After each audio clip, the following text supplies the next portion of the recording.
nothing with any certainty, but the sight of the stars make me dream.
प्राचीन काल में शत्रुजीत नाम के एक धर्मात्मा राजा राज्य करते थे।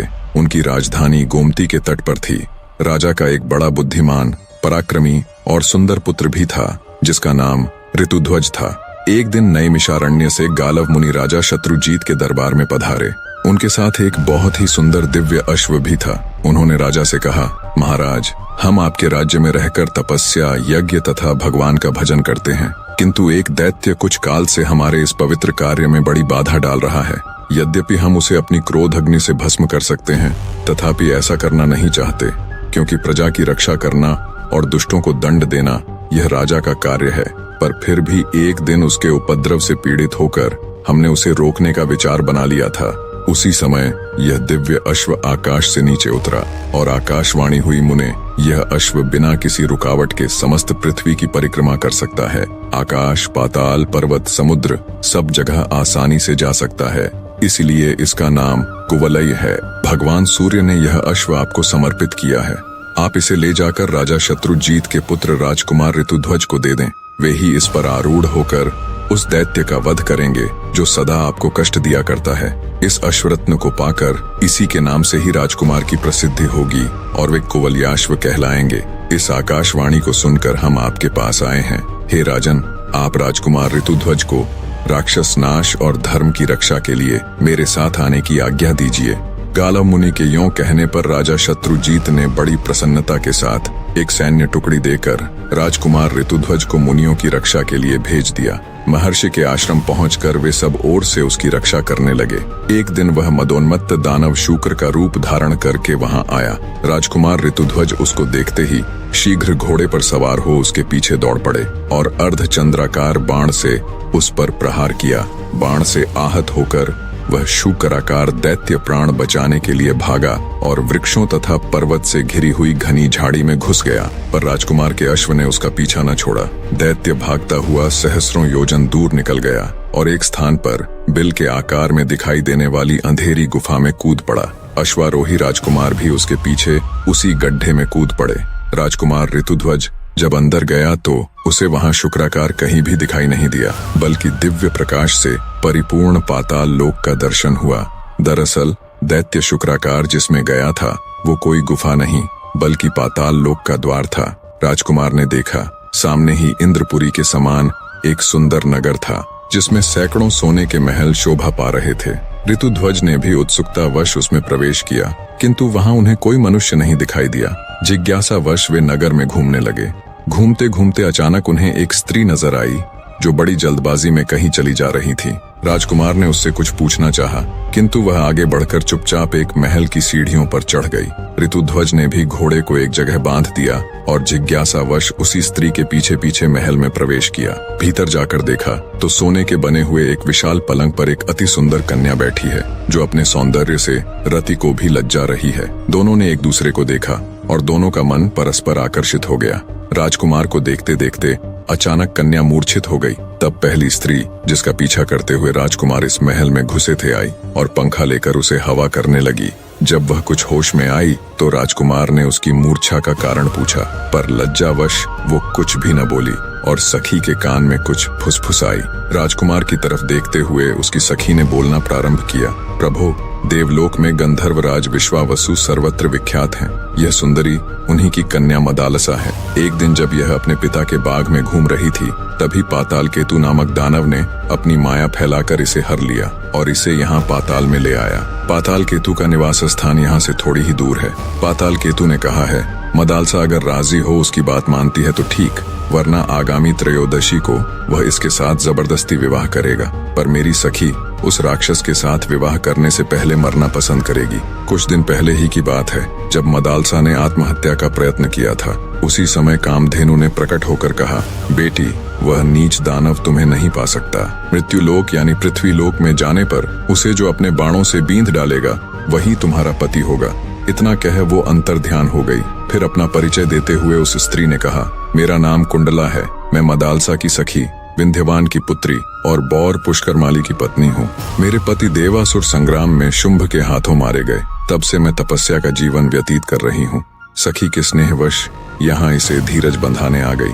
सुना है मर्त्यलोक के किसी वीर ने पाताल केतु को अपने बाणों का निशाना बनाया है।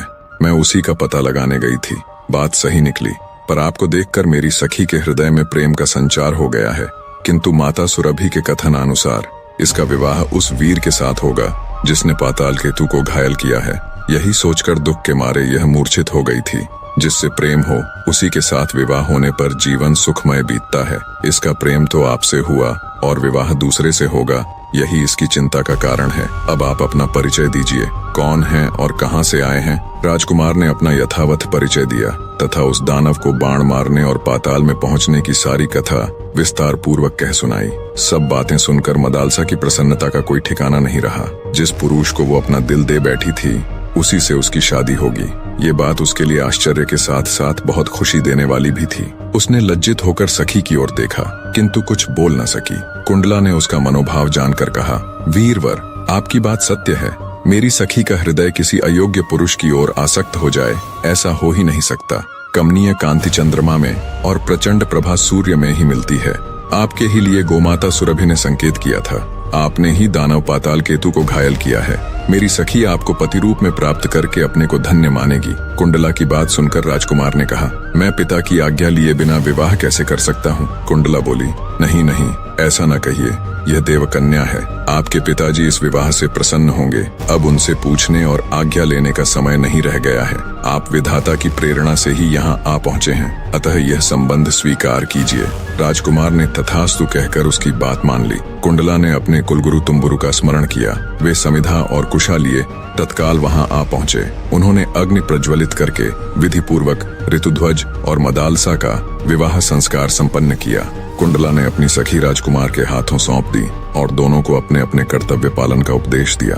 फिर दोनों से विदा लेकर वह दिव्य गति से अपने अभीष्ट स्थान पर चली गई। ऋतुध्वज ने मदालसा को घोड़े पर बिठाया और स्वयं भी उस पर सवार हो पाताल लोक से जाने लगे। इतने में पाताल केतु को यह समाचार मिल गया और वह दानवों की विशाल सेना लिए राजकुमार के सामने आ डटा। राजकुमार भी बड़े पराक्रमी थे। उन्होंने हंसते हंसते बाणों का जाल सा फैला दिया और त्वाष्ट्र नामक दिव्य अस्त्र का प्रयोग करके पाताल केतु सहित समस्त दानवों को भस्म कर डाला। इसके बाद वे अपने पिता के नगर में जा पहुंचे। घोड़े से उतरकर उन्होंने माता पिता को प्रणाम किया। मदालसा ने भी सास ससुर के चरणों में मस्तक झुकाया। ऋतुध्वज के मुख से सब समाचार सुनकर माता पिता बहुत प्रसन्न हुए। उन्होंने पुत्र और पुत्रवधू को हृदय से लगाकर उनका मस्तक सूंघा। मदालसा पति गृह में बड़े सुख से रहने लगी। सब कुछ बहुत अच्छे से चल रहा था। तदनंतर एक दिन राजा शत्रुजीत ने राजकुमार ऋतुध्वज से कहा, बेटा, तुम प्रतिदिन प्रातः काल इस अश्व पर सवार हो ब्राह्मणों की रक्षा के लिए पृथ्वी पर चारों दिशाओं में घूमते रहो। राजकुमार ने बहुत अच्छा कहकर पिता की आज्ञा शिरोधार्य की। वे प्रतिदिन पूर्वाह्न में ही पृथ्वी की परिक्रमा करके पिता के चरणों में नमस्कार करते थे। एक दिन घूमते हुए वे यमुना तट पर गए। वहाँ पाताल केतु का छोटा भाई ताल केतु आश्रम बनाकर मुनि के वेश में रहता था। राजकुमार ने मुनि जानकर उसे प्रणाम किया। वह बोला, राजकुमार, मैं धर्म के लिए यज्ञ करना चाहता हूँ, किंतु मेरे पास दक्षिणा नहीं है। तुम अपने गले का यह आभूषण दे दो और यहीं रहकर मेरे आश्रम की रक्षा करो। मैं जल के भीतर प्रवेश करके वरुण देवता की स्तुति कर जल्दी ही लौटूंगा। इतना कहकर तालकेतु जल में घुसा और माया से अदृश्य हो गया। राजकुमार उसके आश्रम पर ठहर गए। मुनि वेशधारी तालकेतु राजा शत्रुजीत के नगर में जा पहुंचा। वहां जाकर उसने कहा, राजन, आपके पुत्र दैत्यों के साथ युद्ध करते करते मारे गए। यह उनका आभूषण है। यूं कहकर वह जैसे आया था उसी प्रकार लौट गया। राजकुमार की मृत्यु का दुखपूर्ण समाचार सुनकर नगर में हाहाकार मच गया। राजा रानी तथा रानीवास की स्त्रियां शोक से व्याकुल होकर विलाप करने लगीं। जब रानी मदालसा ने उनके गले के आभूषण को देखा और मृत्यु का समाचार सुना, तभी रानी ने भी अपने प्राणों को तुरंत त्याग दिया। राजमहल का शोक दुगना हो गया।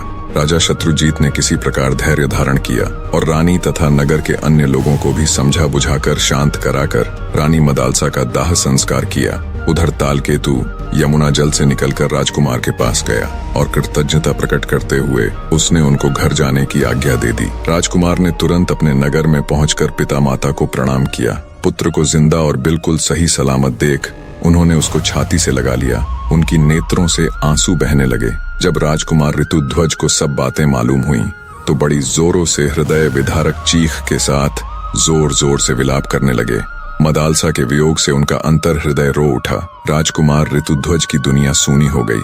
उन्होंने मदालसा के लिए जलांजलि दी और यह प्रतिज्ञा की, मैं मृग के समान विशाल नेत्रों वाली गंधर्व राजकुमारी मदालसा के अतिरिक्त दूसरी किसी स्त्री के साथ भोग नहीं करूंगा। यह मैंने सर्वथा सत्य कहा है। प्रतिज्ञा कर राजकुमार ऋतुध्वज ने स्त्री संबंधी भोग से मन हटा लिया और समवयस्क मित्रों के साथ मन बहलाने लगे।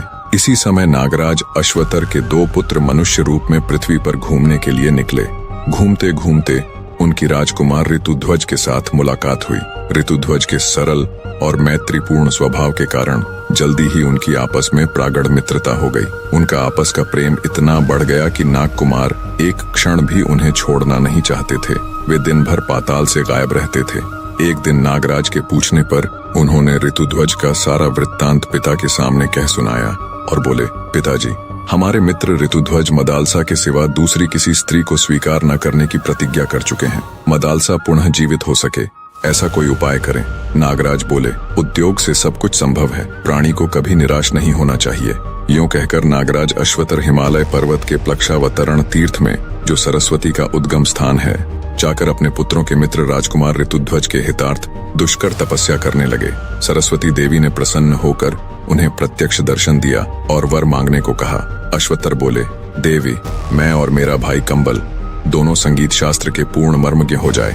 सरस्वती देवी तथास्तु कहकर अंतर ध्यान हो गईं। अब दोनों भाई कंबल और अश्वतर कैलाश पर्वत पर गए और भगवान शंकर को प्रसन्न करने के लिए तालस्वर के साथ उनके गुणों का गान करने लगे।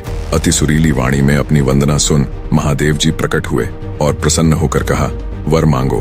तब कंबल और अश्वतर ने महादेव जी को प्रणाम कर कहा, भगवान, कुवलयाश्व की पत्नी मदालसा जो अब मर चुकी है, पहले की ही अवस्था में मेरी कन्या के रूप में प्रकट हो।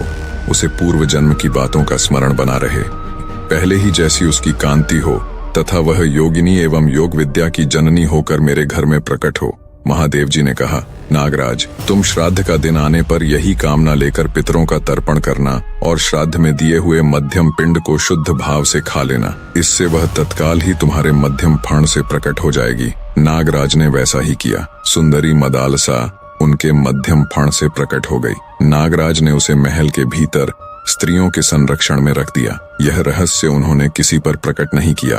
तदनंतर नागराज अश्वतर ने अपने पुत्रों से कहा, तुम राजकुमार ऋतुध्वज को यहाँ बुला लाओ। नागकुमार उन्हें लेकर गोमती के जल में उतरे और वहीं से खींचकर उन्हें पाताल में पहुंचा दिया। वहां वे अपने असली रूप में प्रकट हुए। ऋतुध्वज नागलोक की शोभा देखकर चकित हो उठे। उन्होंने नागराज को प्रणाम किया। नागराज ने आशीर्वाद देकर ऋतुध्वज का भलीभांति स्वागत सत्कार किया। भोजन के पश्चात सब लोग एक साथ बैठकर प्रेमालाप करने लगे। तब नागराज ने मदालसा के पुनर्जीवित होने की सारी कथा उन्हें कह सुनाई। मदालसा के पुनर्जीवित होने की खबर सुनकर ऋतुध्वज की खुशी की कोई सीमा नहीं रही। उन्होंने नागराज से हर्षो उत्साहित होकर शीघ्र मदालसा से मिलाने का नम्र निवेदन किया। राजकुमार का हर्षोल्लाह देख नागराज ने बिना किसी देरी के उनको मदालसा से मिलवा दिया। राजकुमार ऋतुध्वज और रानी मदालसा एक दूसरे को देख भाव विभोर हो उठे और एक दूसरे को बहते नेत्रों के साथ गले लगा लिया। ऋतुध्वज के स्मरण करते ही उनका प्यारा अश्व वहां आ पहुंचा।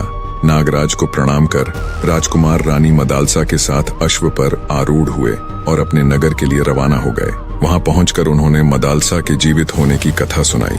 मदालसा ने भी सास ससुर के चरणों में प्रणाम किया। नगर में बड़ा भारी उत्सव मनाया गया। मार्कंडेय पुराण के अनुसार रानी मदालसा के 4 पुत्र हुए। महासती मदालसा ने अपने पुत्रों का उद्धार करके स्वयं भी पति के साथ परमात्मा चिंतन में मन लगाया और थोड़े ही समय में मोक्ष स्वरूप परम पद प्राप्त कर लिया। मदालसा अब इस लोक में नहीं है, किंतु उसका नाम सदा के लिए अमर हो गया।